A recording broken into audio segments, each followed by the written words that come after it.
You're still floating between jobs, right?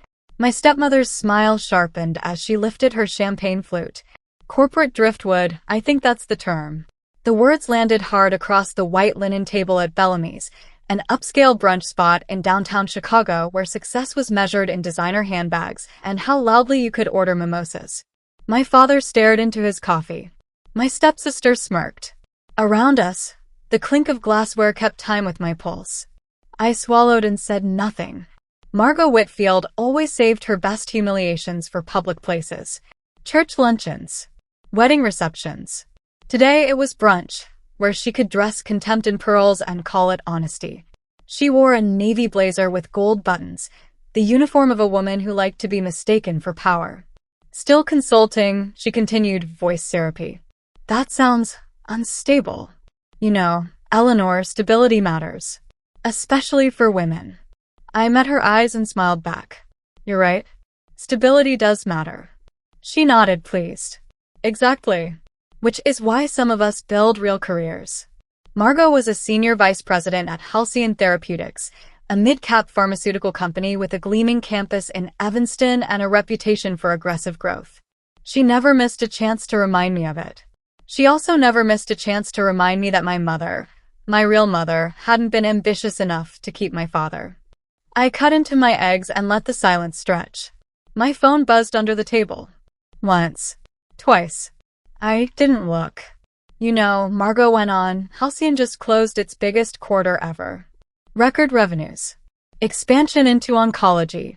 She leaned closer, lowering her voice as if confiding a secret. It takes vision. And ethics. Ethics. I nearly laughed. I excused myself to the restroom and locked the door behind me, breathing through my nose. The mirror showed a woman who looked calm, tailored, forgettable. Black dress. Low heels. No jewelry beyond my watch. I learned early that invisibility was a weapon if you knew when to drop it. My phone buzzed again. I glanced down. From board chair. Subject. Confirmed. Press embargo lifts at 7 a.m. I closed my eyes. 3 months earlier, my firm, Ardent Vale Partners, had begun quietly acquiring Halcyon shares through a web of subsidiaries. Margot didn't know because she never read beyond the headlines. She trusted dashboards. Projections. The illusion that money, once earned, was permanent. We'd crossed the threshold at dawn. Majority stake. Voting control. Clean. Legal. Surgical. I splashed water on my face and returned to the table. Margot was mid-story, recounting a difficult decision to cut a regional sales team. Sometimes you have to be ruthless, she said. If people can't keep up, they shouldn't be there. Saturday ruthlessness has a cost. She arched an eyebrow. Spoken like someone who's never had to make hard calls. My father cleared his throat. Margot. She waved him off. I'm just saying, Eleanor, success isn't about potential. It's about position. I met her gaze. And integrity. She laughed, a bright, dismissive sound. Integrity doesn't pay dividends. My phone buzzed again. This time, I didn't hide it. Margot's eyes flicked to the screen. We're calling? On a Sunday. Something like that, I said. She leaned back, satisfied. Well, when you figure things out, dear, maybe you'll understand why some of us don't have time for drifting. I stood, laid my napkin down, and kissed my father's cheek. I should go. Already, Margot said. Dessert's coming. I'll pass. As I walked out, I heard her say, she's sensitive. Always has been. The next morning, I arrived early. Halcyon's headquarters rose from manicured lawns like a glass promise, etched with the company's logo and a slogan about healing tomorrow. Security waved me through without question. Ardent Vale's credentials opened doors that titles never could. In the boardroom, the atmosphere was taut. Coffee steamed. Screens glowed. The general counsel adjusted her glasses. The board chair nodded as I took my seat at the head of the table. At 7 a.m. sharp, the press embargo lifted. Phones lit up. Emails poured in. The vote was procedural. The outcome inevitable. By unanimous consent, the chair said, we appoint Eleanor Grant as Chief Executive Officer, effective immediately. Applause followed. Measured. Professional. I thanked them and opened the folder in front of me. Inside were audit reports, compliance reviews, and a thick packet marked confidential, internal investigation. I didn't smile. At 9:12 a.m., Margot stormed into the executive suite. "This is a mistake," she snapped at the assistant, heels clicking like gunshots. "I have a meeting with the CEO." The assistant didn't look up. "You are." Margot froze as she saw me. Her face drained of color. What is this?" I stood. "Good morning, Margot." She laughed, short and brittle. "This isn't funny." "I agree." She stepped closer, lowering her voice. "Your father is not relevant," I said. "Please sit." She didn't. I slid the confidential packet across the desk. "We need to talk about the sales practices in your oncology division." Her mouth opened. Closed. "How do you have?" "Integrity doesn't pay dividends," I said softly. "But it does leave a paper trail." Her phone buzzed, then buzzed again. I watched her read the alerts. Stock tickers, headlines, the word acquisition flashing across her screen.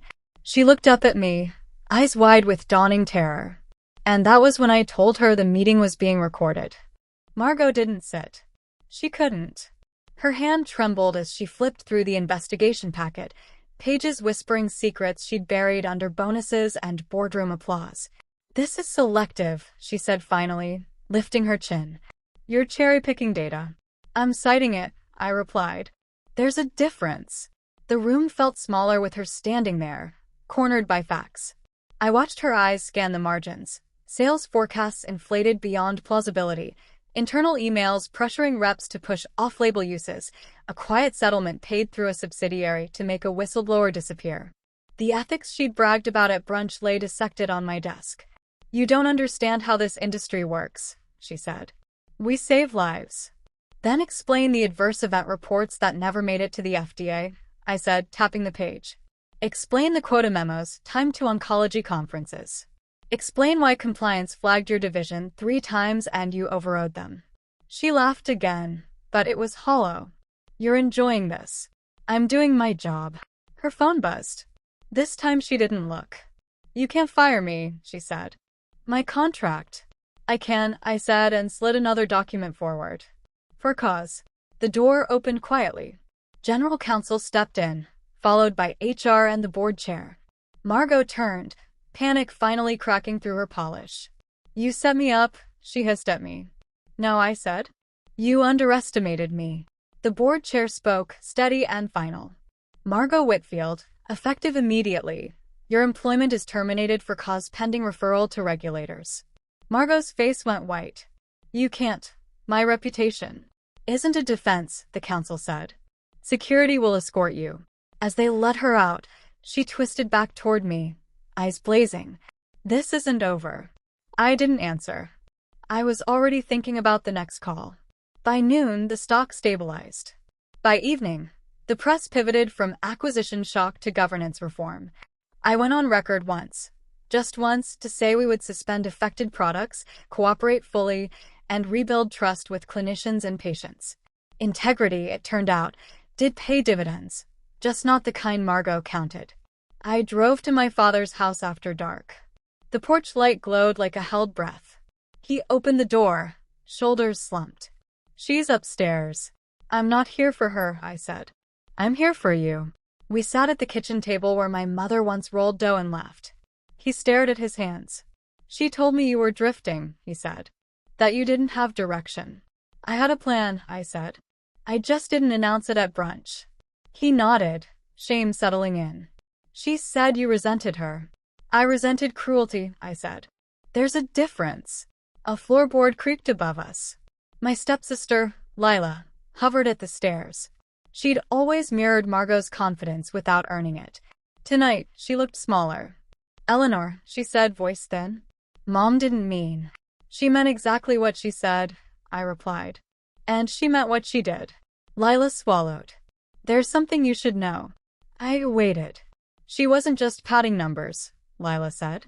"She was hiding something else." A trial. Phase 2. The adverse reactions were worse than reported.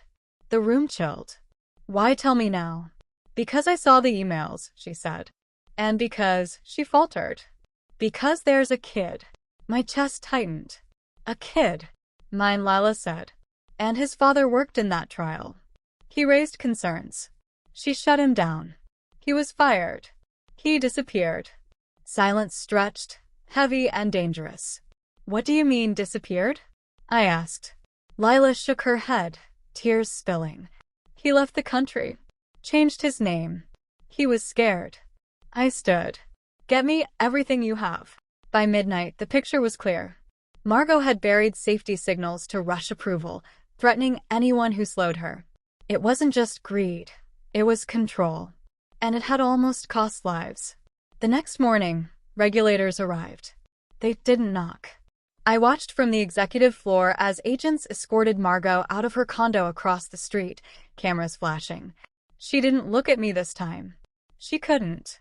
At the emergency board meeting, I laid out the reforms: independent audits, whistleblower protections, patient-first metrics tied to executive pay. No exceptions. No cosmetic fixes. This will hurt, a director said. Yes, I said. But it will heal. Weeks later, Halcyon rebranded, not with a new logo, but with new leadership. I appointed a compliance chief who'd once been blacklisted for telling the truth. We funded patient assistance programs Margot had cut as non-essential. We reopened trials with transparency baked in. On a cold Sunday, I ran into Margot at the courthouse. She looked older, stripped of armor. You ruined me, she said. You did that, I replied. I just stopped pretending not to see it. She searched my face, perhaps for triumph. I felt none. Only relief. As I left, my phone buzzed. A message from the board chair. Press wants a quote on your leadership. I typed back one sentence. True success isn't position. It's responsibility. That night, I sat alone in my apartment, city lights blinking like a heartbeat. I thought of brunch tables and boardrooms, of how easy it is to confuse noise for power. I hadn't won by humiliating Margot. I'd won by refusing to become her. And for the first time, the quiet felt earned.